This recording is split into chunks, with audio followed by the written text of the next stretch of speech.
If you asked me a year ago what love looked like, I would have described a steady, quiet partnership built on shared coffee in the mornings and late-night conversations that trailed off into peaceful sleep. I thought I had that with Marcus. I thought we were solid, no sparks flying every minute, no drama, just something safe and grounded. But the thing about foundations is, when there's a crack beneath the surface, it doesn't matter how perfect the walls look. One day, everything collapses. I met Marcus when I was 27, working full-time as a software consultant and part-time finishing my MBA. He was a charming startup guy, building a product he swore would change how we stored digital data. We were introduced at a tech networking event. He wasn't the loudest guy in the room, but he had a way of looking at you like you were the only person that mattered. I didn't fall instantly, despite what romantic comedies try to sell us, but I noticed him. He followed up with a coffee invite the next day. The rest, as they say, wrote itself over time. For 4 years, we lived together in a 2-bedroom condo just outside Seattle. I paid most of the mortgage. He said he'd invest more once his company took off. I believed him. I wanted to. I thought I was playing the long game, helping us build something bigger. While he worked erratic hours and brought home promises instead of paychecks, I covered groceries, utilities, and health insurance. We weren't flashy. I never asked for gifts or lavish dates. I wanted support, honesty, and loyalty. The first red flag? It wasn't a screaming match or a betrayal. It was subtle, a missed birthday dinner he said he totally forgot, followed by a weak apology and a distracted explanation about a late-night pitch deck. Then, there was that weekend he canceled our trip to Napa last minute because a potential investor wanted to meet. I told myself it was fine. This was what support looked like. I was holding down our life while he chased the dream. I was being the understanding partner. But even then, I started to feel something gnaw at the back of my mind. It wasn't the missed plans or even the imbalance in our finances. It was the absence of consideration. The way he stopped noticing when I stayed up late waiting for him. The way he only touched me when he wanted something. And more than anything, the way I could sit next to him on the couch for an hour, and he wouldn't ask a single thing about my day. I didn't bring it up at first. I internalized it like I always did, told myself I was being needy, dramatic, unfair. It took a full month of journaling in secret and crying in the shower before I worked up the courage to say, "I don't feel seen." His response? A sigh. Then, "I'm trying to build a future for us, Ava. If you want constant attention, maybe you're not cut out for the life we talked about." That moment, that tone, that sentence. It bruised something deep in me, like I was suddenly the villain for wanting basic emotional reciprocity. I didn't say anything back then. I just nodded. But something inside me began to cool. Still, I stayed. I kept showing up for us, hoping we were just in a rough patch. I made dinner even when he came home late. I texted good luck before every investor meeting. I picked up his dry cleaning. I handled every bill that arrived in the mailbox, and in return I got crumbs of affection and guilt-tripped silence. But I still didn't leave. Because I was in this. I had invested too much. And the fear of starting over was louder than my unhappiness. Then came the night I'll never forget. It was a Thursday. I'd gotten off work early, stopped by the store to pick up Marcus's favorite wine, and made dinner from scratch. Lemon garlic pasta with roasted vegetables. I even wore that navy blue wrap dress he once said he liked. I just wanted one evening where we could be us again. He walked in 45 minutes late, didn't notice the wine, didn't comment on the food, didn't kiss me hello. He plopped his laptop on the table, muttering, "Hope this isn't going to take long. I have to jump on a late call." I swallowed my disappointment and served the plates. Halfway through dinner, his phone buzzed. He checked it, smiled, and not the smile he gave me. The smile that didn't reach his eyes when he looked at me. I asked gently, "Who's that?" He looked up, annoyed. "Does it matter?" I stared at him. "Actually, yeah, it does." He rolled his eyes. "God, Ava, it's just someone from work. Don't get weird." And that was it. That one sentence, the dismissive tone, the way he said my name like it was a burden, that was the exact second everything snapped. I stood up. "Tell me something honestly, Marcus. Do you even see me anymore?" He blinked. "Ava, stop being dramatic." I stepped back, heart pounding. "No, I'm done being quiet. I'm done being understanding. I'm done pretending this is okay." He scoffed. "You're blowing things out of proportion. You're not even my girlfriend. I mean, come on, you've always known you were just kind of there, just kind of there." I froze. What does that even mean? He shrugged. Backup plan, Ava. In case nothing else works out, you're stable, predictable, low maintenance. That's not a bad thing. I couldn't breathe. I couldn't speak. Because the man I had supported for 4 years just called me a backup plan, to my face, and didn't even have the decency to lie about it. He looked at me like I was being ridiculous for reacting, like I was overreacting to being told I was never his first choice. Just the fallback, the safe bet, the warm body that paid the bills and didn't ask for too much. But in that moment, something inside me clicked. No more. I wasn't going to scream or cry or beg him to love me. I was going to do something much, much smarter. I looked him dead in the eyes and said calmly, "Thank you." His brows furrowed. "What?" "Thank you," I repeated, "for finally telling me the truth. Because now I know exactly what to do." Then I turned around and walked into the bedroom. And that night, I started packing. It's strange how the worst moment of your life can also be the clearest. As I zipped up my overnight bag that night, I didn't cry, not once. There were no dramatic tears or shaking hands, just this eerie stillness inside me, like my body had been waiting for me to catch up with a truth it had known for a long time. I didn't leave that night. No, not yet. Because walking away was only half the plan. The other half? Taking back everything I'd poured into that man, into that relationship, into that apartment that bore the marks of my sacrifice. When you've been the responsible one, the one who keeps the lights on, who handles the logistics, who picks up the pieces, you learn to think ahead. And I had been thinking ahead longer than I'd realized. While Marcus slept like a baby in the other room, unbothered, unshaken, I sat at the dining table and made a list. It started with the practical. My name was on the condo lease. I had paid 80% of the down payment. Every major appliance, bought by me. Furniture, mine. Internet, utilities, even the damn Netflix account, all under my name. Then the intangible. Time spent nursing his dreams. Energy poured into building a life he didn't even want to be part of. My emotional labor, silently holding his insecurities while he projected strength to the world.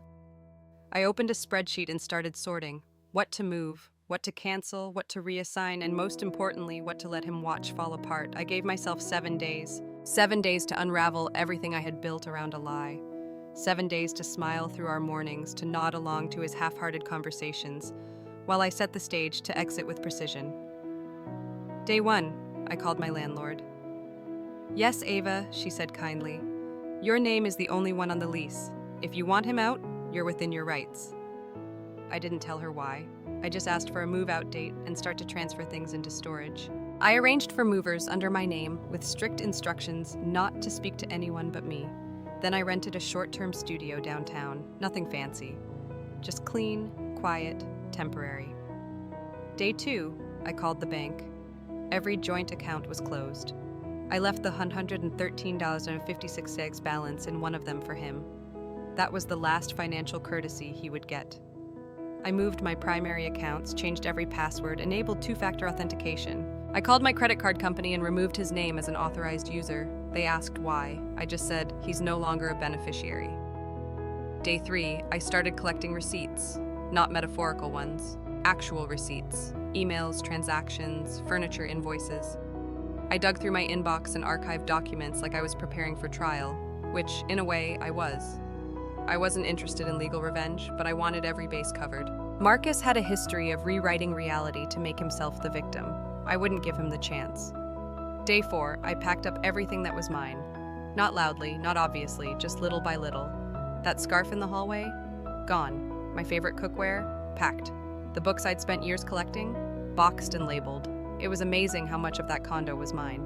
The only things I left untouched were his. The desk he swore he'd replace soon. The cheap lamp from college, the half-empty notebooks filled with business ideas that had never made it past a pitch deck. I didn't even have to be petty. His life was already built on borrowed stability. Day 5, I called in a favor from Layla, my oldest friend and the one person who had watched this relationship dissolve from the outside. "Say when," she said. No questions asked. We scheduled a full-day move for Sunday, 9 a.m. sharp. She'd bring coffee. I'd bring the closure. Day 6, I sat down with Marcus. He was sipping whiskey and watching a documentary about sharks like we were still playing house. "I'm moving out," I said. He blinked. "What?" "I'm moving out," I repeated calmly. I've already arranged everything. His mouth opened, then closed, then opened again. Why? I tilted my head. Because I'm not your backup plan. You're being dramatic, he snapped, setting his glass down harder than necessary. No, I'm being strategic, which, by the way, you always said you admired about me. His eyes narrowed. You're making a mistake. I smiled. No, Marcus, I made the mistake 4 years ago. I'm just correcting it now. He didn't speak after that, just stared at the TV as if it held answers he couldn't find in me anymore. That night, I slept like a woman who had finally come home to herself. Day 7 arrived with soft gray skies and a light drizzle. Layla pulled up in her SUV with coffee and a playlist titled Escape Mission. The movers were swift, respectful, and, thanks to Layla's excellent labeling system, efficient. By noon, the apartment was nearly empty. Marcus wasn't home. He had gone out earlier, probably still thinking I'd changed my mind. He returned around 2 p.m., just as I was taping up the last box. He stood in the doorway, eyes wide, taking in the stripped-down space. The quiet hum of movers in the background. The complete absence of control. What the hell is this? I stood slowly, brushing off my jeans. This is called consequences. You're leaving me with nothing. I looked around the apartment, now a shell of what it had been. No, Marcus, I'm leaving you with exactly what you gave me, emptiness. He took a step forward. You can't just take everything, I raised an eyebrow. Legally, I can. Emotionally, I already have. His face crumpled with something like panic. You don't have to do this. I tilted my head. You already did, when you told me I was just a backup plan. He froze. Then quietly, I didn't mean it. I shrugged. You said it. That's all that matters now. By 4 p.m., I was gone. They say the silence after a storm is the most deafening. The first night in my new studio apartment was quiet. Too quiet. No hum of Marcus's computer, no shuffling of his steps in the hallway, no voice echoing through the space complaining about Wi-Fi speed or reheated leftovers. Just me, a half-unpacked suitcase, and the low hum of the fridge. I sat on the floor, back against a white wall, eating takeout Thai food out of a paper container, watching a sitcom I didn't care about. It should have felt triumphant. It should have felt like the beginning of something bold and new. But it didn't, not yet. It felt like exhaustion. When you've carried something for so long, even laying it down doesn't bring immediate relief. It takes time to remember what it's like to be weightless. By day 3, the silence gave way to something else. The messages. First from Marcus, then his friends, then, to my complete lack of surprise, from his mother. Marcus, I don't understand what happened to you. You were never this cold. Layla, reading over my shoulder. Classic. He hurts you, then blames you for protecting yourself. Marcus's best friend, Joel. You should have talked to him instead of just walking out like that. You left him with nothing. Me. And what exactly did he leave me with? Marcus's mother. I always knew you'd take off eventually. You were too ambitious to be a good wife. That one made me laugh. Ambition, in her eyes, was a flaw. Not cooking dinner on time was proof that I wasn't cut out for marriage. Starting my own freelance business from scratch? Unforgivable. Layla sat with me on the couch as I scrolled through them. You know, she said, when someone stops playing the role they were cast in, it shakes the entire stage. I glanced at her. Meaning? Meaning they all liked the version of you that didn't say no. Now that you have boundaries, you're suddenly cold, rude, ungrateful. It's not about what you did, it's about them losing their power. That hit me harder than I wanted to admit. But she was right. I had been trained to carry things without complaint. To soothe Marcus when he was stressed. To smile when I was sad. To be grateful for breadcrumbs because I'd been told that expecting more was too much. So when I left and took everything I'd built with me, everything I'd earned, he didn't know how to respond. Because the truth is, he had never expected me to leave. I was supposed to stay silent, stay supportive, stay small. Instead, I vanished. But detaching isn't a switch you flip, it's a process. And healing, that's the slowest revenge of all. It was week 2 when the campaign against me began.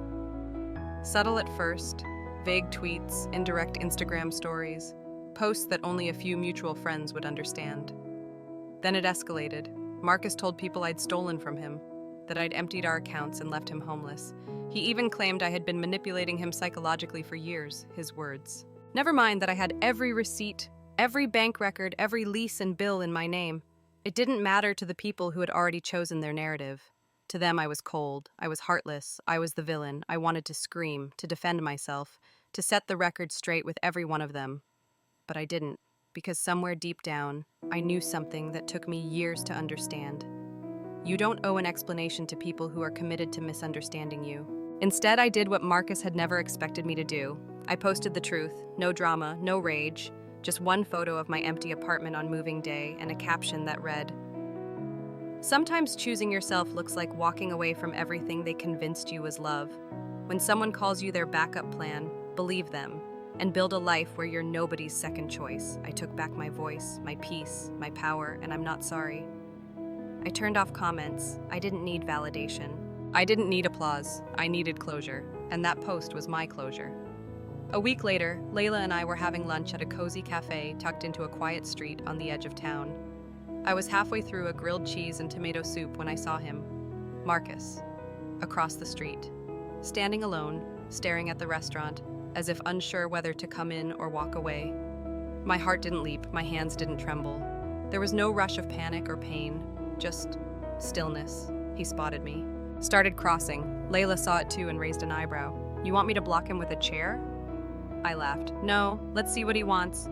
He reached the table, hands shoved into his jacket pockets. "Ava," he said quietly. I looked up. "Marcus." He glanced at Layla, then back at me. "Can we talk? Alone?" Layla shot me a look. I nodded slightly. She stood and gave him a polite, chilling smile. 2 minutes, then I'm coming back." Marcus sat down. "I didn't know how bad I'd messed up until you left," he began. "You were always dependable." There it was again, that word, dependable. Not loved, not respected, not admired, just useful. "I thought we were building something," he continued. "You were building something," I said. "I was maintaining it, alone." He swallowed hard. "I never meant to hurt you." I raised an eyebrow. "You told someone else I was just a backup plan." I was angry. "I didn't mean it. But you said it. That's what matters." He looked away. "Everyone's turned on me." "They didn't turn," I corrected. "They just saw what I'd been living with." He was quiet for a long time, then quietly, "Are you happier now?" I nodded. "I'm lighter." He nodded too, slowly, like it was the first time he understood that freedom was heavier than he thought. Layla returned, sliding back into her chair like a bodyguard returning from a smoke break. Marcus stood. "Take care, Ava." I looked up. "You too." He left. We sat in silence for a moment, then Layla asked, "How do you feel?" I smiled faintly, free, but not done. Because that was the thing. Leaving was just the beginning. What came next, building something of my own, would be the real win. The week that followed my conversation with Miriam was both liberating and terrifying. I had finally confronted a truth I had long suspected but never dared to fully face.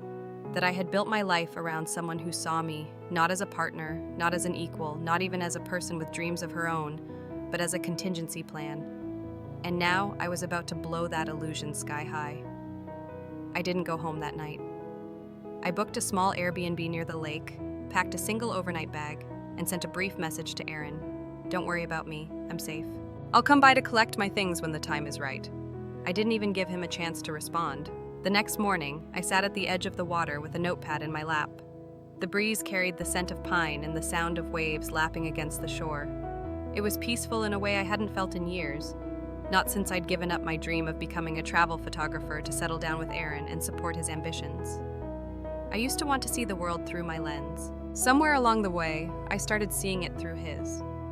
I listed everything I had contributed to our life together, not just financially, but emotionally, physically, and spiritually. The loans I had taken out to support his business idea, the job promotions I had declined because he wasn't ready to move cities, the years I had spent taking care of his ailing mother when he couldn't bear to see her like that. I tallied every sacrifice, every compromise, every time I swallowed my own needs for the sake of his. And then I made a second list, one that stung even more. The insults masked as jokes, the dismissals when I tried to share my ideas, the nights he came home drunk and told me I was lucky someone like him even gave me a chance, the mornings he'd scroll through Instagram, liking photos of women half my age while I cooked his breakfast. It was a long list. By noon, I was done. I stared at the 2 columns of ink-stained pages and felt something shift inside me. It wasn't just anger, it was resolve. If I had been his backup plan, then he had underestimated the wrong woman. I wasn't just going to leave, I was going to leave with everything I deserved, and more. The next day, I met with a lawyer. Her name was Camille, a sharp, no-nonsense woman who looked like she didn't have time for pleasantries. I liked her immediately. "What are you looking for?" she asked after I'd explained my situation. "Justice," I said, "and closure, in that order." She raised an eyebrow. "You have documentation, financial records, proof of contribution?" "I have it all," I said. "Bank statements, joint account records, even a few recordings. I knew I'd need them one day." She leaned back in her chair, folding her arms. "Then we're not walking, we're running." It turned out that while we weren't officially married, everything we had built together over the last 8 years qualified us for a common law partnership under the state's domestic cohabitation laws. That meant I had legal rights. Rights Aaron never thought I'd be smart or bold enough to claim. Camille drafted a plan. We would pursue financial separation, demand reimbursement for shared assets I had paid for, and issue a cease and desist against him to prevent him from selling or transferring anything until we were legally disentangled. But the most brilliant part? The exposé. "You said he's building a coaching brand, right? Selling integrity, honesty, and leadership?" she asked, tapping her pen on her desk. "Yes," I said. "He calls himself a relationship strategist." Camille smirked. "Then we're going to use his own words to destroy that image."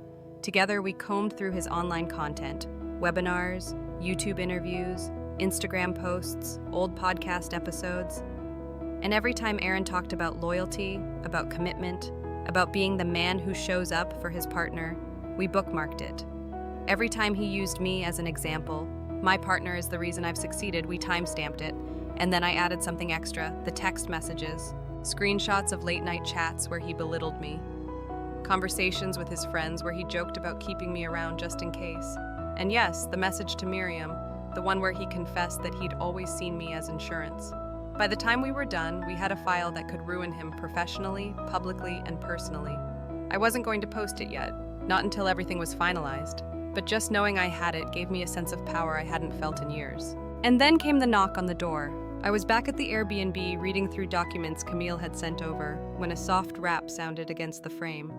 I opened it to find Aaron standing there, looking disheveled and panicked. "Kara," he said, his voice soft, "please, can we talk?" I didn't flinch. "No, just 5 minutes. That's all I ask." He looked different. Not in the physical sense, but like someone who had realized the ground beneath him was starting to crack. For the briefest second, I felt that old familiar tug in my chest, the part of me that always wanted to fix things, but it passed quickly. "I don't owe you that," I said. "I just want to explain." "You already did," I interrupted. "To Miriam, to your friends, to everyone who's ever heard you say I was just a backup plan. I know exactly who you are now." His eyes widened, and I saw the flicker of recognition. He knew I had the messages. "You don't understand," he said, stepping forward. "I was scared. I didn't know if things would work out. I never meant to hurt you, but you did," I snapped. "Over and over again. You took my love, my support, my loyalty, and treated them like contingency plans. And now you're here because you know I'm not going to stay quiet." "Please," he whispered, "don't do this." "You don't get to beg for mercy now," I said, my voice rising. "Not when you showed none to me." He stood there in stunned silence. I didn't say another word. I simply closed the door in his face.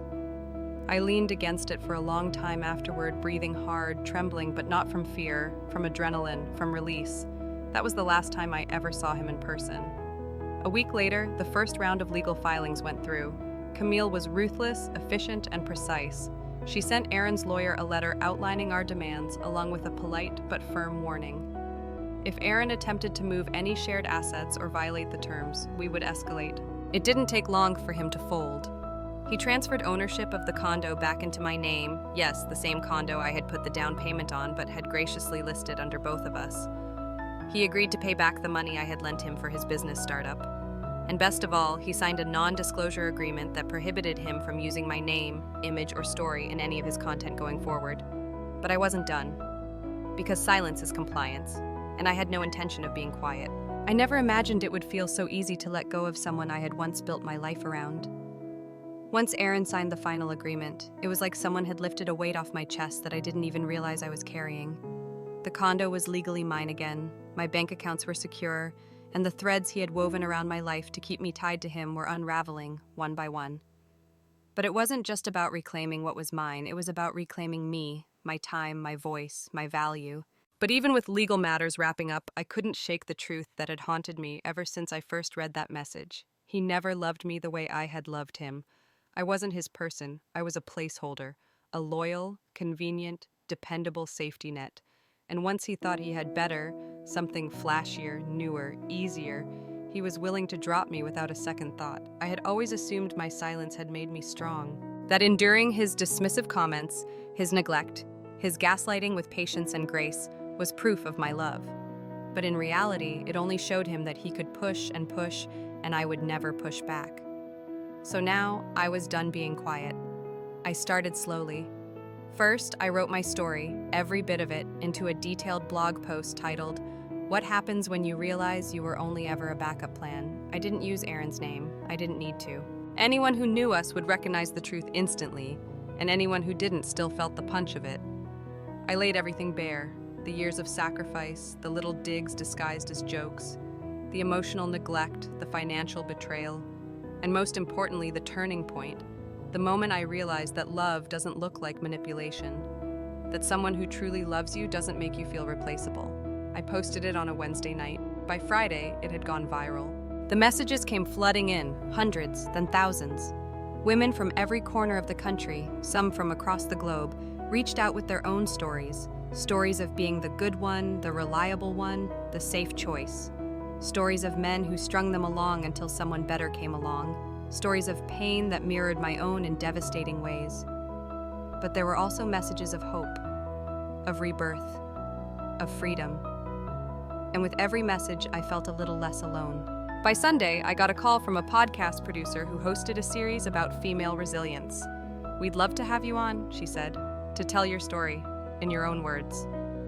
I paused for a moment. I had never considered sharing my voice publicly. My blog post had been catharsis. I hadn't expected it to become a movement.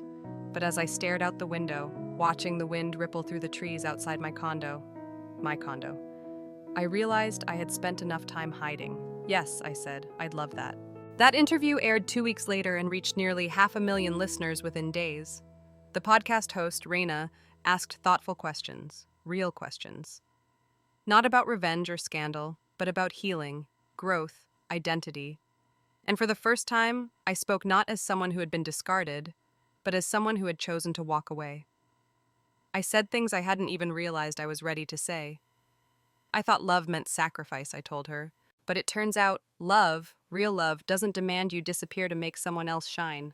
It celebrates you, it lifts you, and if someone's love makes you feel small, that's not love, that's control.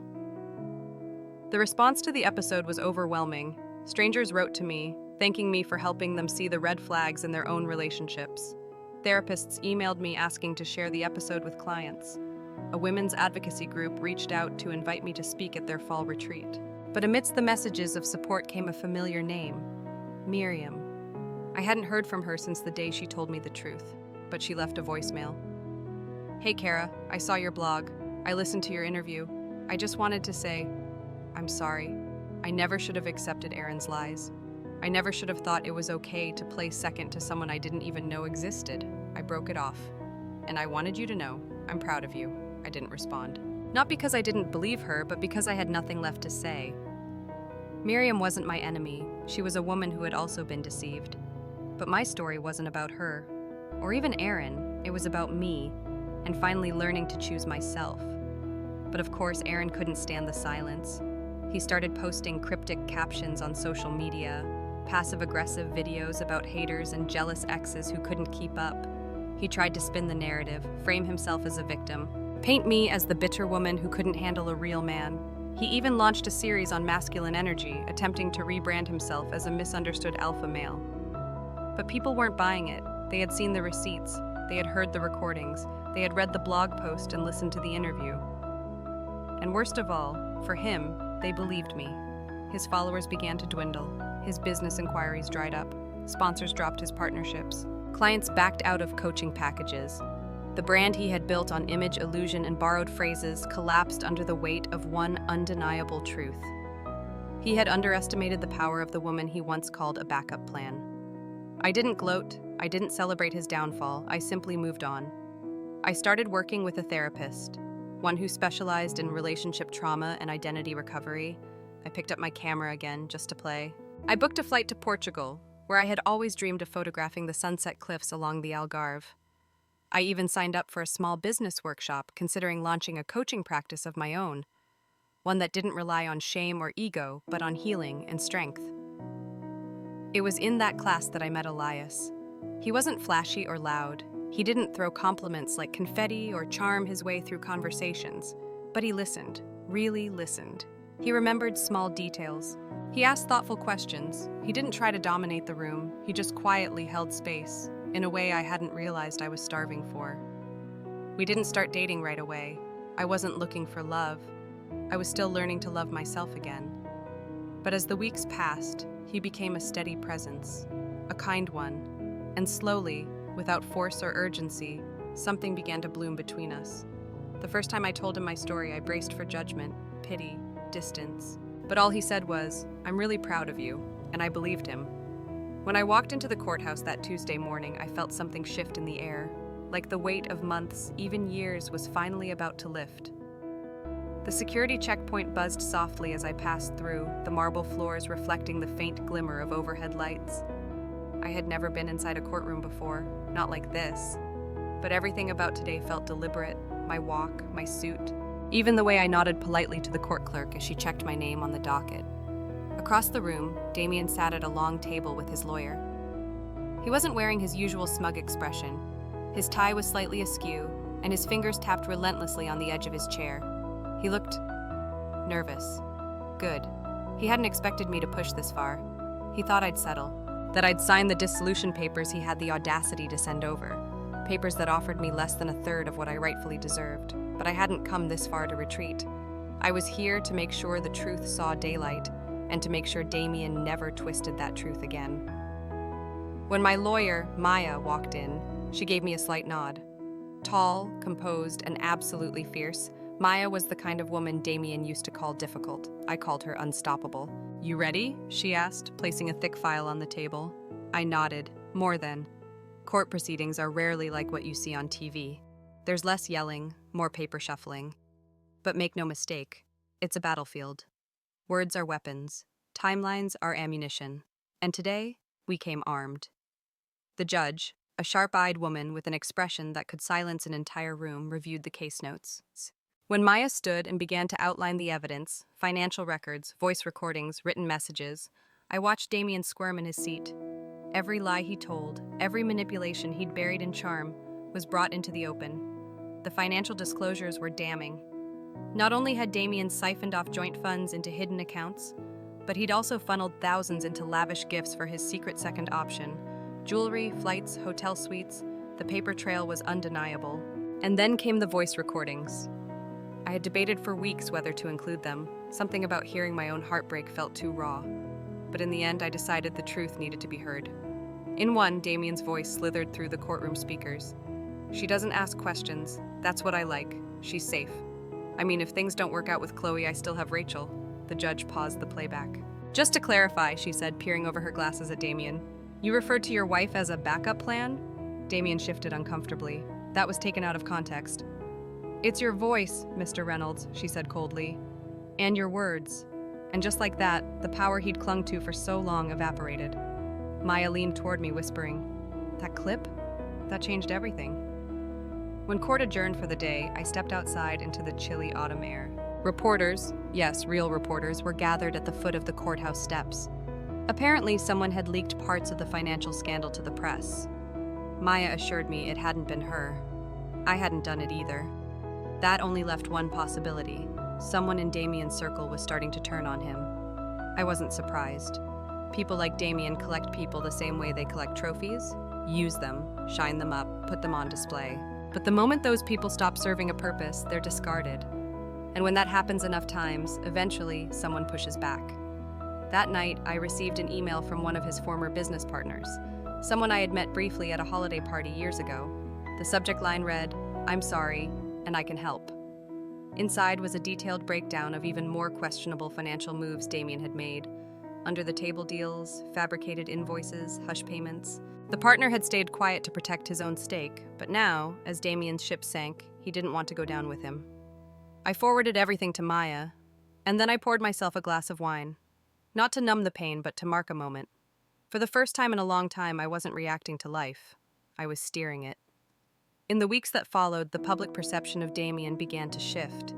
His social media, once flooded with comments praising his charm and style, turned into a war zone. Old friends started unfollowing, brand partners began pulling back. I didn't say a word. Let the truth do the talking. One morning, as I opened my inbox, I found an unexpected email from Chloe. Subject: I didn't know, I'm sorry. I stared at it for a long time before clicking open. Rachel, I don't expect you to respond. I just want you to know.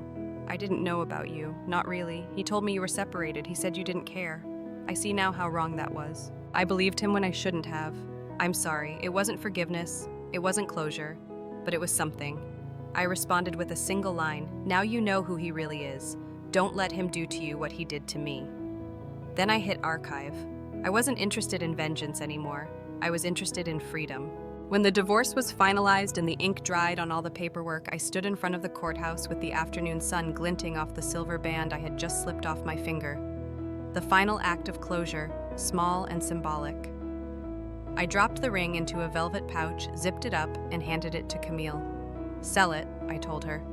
Donate the money to a domestic abuse support center in honor of all the women who never got to walk away. She smiled, and for once, I did too. It wasn't just a legal victory, it was emotional liberation. Alistair lost more than just a wife. He lost the credibility he once wielded like a weapon. When the story broke in the media, thanks to a carefully coordinated release by Camille and her media team, it spread like wildfire. We didn't frame it as a scandal, we framed it as a cautionary tale. A woman stripped of her agency slowly and methodically by a man who said all the right things at first, until he didn't. The exposé wasn't revenge, it was truth. And when truth is told well, it needs no dramatics, just clarity. The community rallied behind me in ways I never imagined. Women wrote letters, journalists asked for interviews, advocacy organizations wanted to partner with me to raise awareness about financial abuse, something so many endure silently. But what truly caught me off guard was the sheer number of people, both women and men, who whispered, "That happened to me too." I hadn't just escaped something toxic, I had turned it into something powerful, something that echoed. Meanwhile, Alistair was living in a cramped two-bedroom apartment downtown, sharing space with a college friend who didn't ask too many questions. His business was under full audit. The new CEO, ironically, one of the junior executives he used to belittle, had issued a company-wide commitment to transparency and ethical finance practices. His reputation was tarnished beyond repair. Even his parents, once so cruel and calculating, had distanced themselves. Evangeline released a carefully worded statement about family matters and regretful misunderstandings. In public, she claimed neutrality. In private, I heard through the grapevine, she told guests at one of her lavish luncheons, we had no idea he was so manipulative, but they knew. Oh, they knew, and that's why I didn't care for their shame now. It was too late. I moved to the Pacific Northwest, Oregon specifically, bought a house with tall windows, nestled in a quiet town with mountains in the distance and forest trails nearby. The silence here wasn't suffocating like it had been in our old house. It was peace. The kind you don't know you're missing until you feel it wrap around you like a blanket. I started teaching financial literacy classes at a women's shelter once a week. At first I felt like an imposter. Who was I to give advice? But then I realized I knew more than anyone. I had lived it. I also published a memoir, signed Never Yours, a personal essay collection that detailed my journey. It sold better than I expected. I used the proceeds to fund the launch of a nonprofit dedicated to supporting women leaving financially controlling relationships. We called it No Backup Plan, because every woman deserves to be Plan A. One evening, almost a year after the divorce, I was sitting on my back porch with a cup of tea when my phone lit up with a text, unknown number. My heart skipped once, then again. I opened it. "You ruined my life. Are you happy?" I stared at the words for a moment, the bitterness, the blame. It was Alistair. I thought of a dozen responses.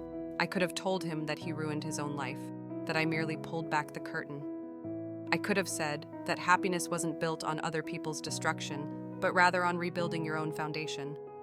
But I didn't reply. I deleted the message, blocked the number. Because people like him don't deserve access to you, not even to your peace. Instead, I turned back to my tea, to the breeze rustling the trees, to the little dog I'd adopted, curled at my feet, to the stack of letters on my kitchen table, testimonies from women who'd heard my story and walked away from their own Alistairs. I wasn't someone's backup plan anymore. I was my own beginning, and that, more than anything, was enough. Takeaway. So many people, especially women, are conditioned to believe that loyalty is a virtue, even when it's weaponized against them. That patience, endurance, and sacrifice are the price of love. But there comes a moment when you have to ask yourself, at what cost? This story isn't just about a toxic marriage. It's about the subtle, insidious ways control can wear a different face, sometimes cloaked in love, in support, or partnership. But control is control, no matter how it's dressed up, and when someone sees you as a backup plan, as a convenience, as something to use, it is not your duty to stay and prove your worth. You are not a placeholder, you are not someone's second choice. You are your own plan A. If you're in a situation where you're constantly being minimized, doubted, or controlled, remember, the moment you choose yourself, everything changes. It's not easy, it may not be fast, but it will be worth it.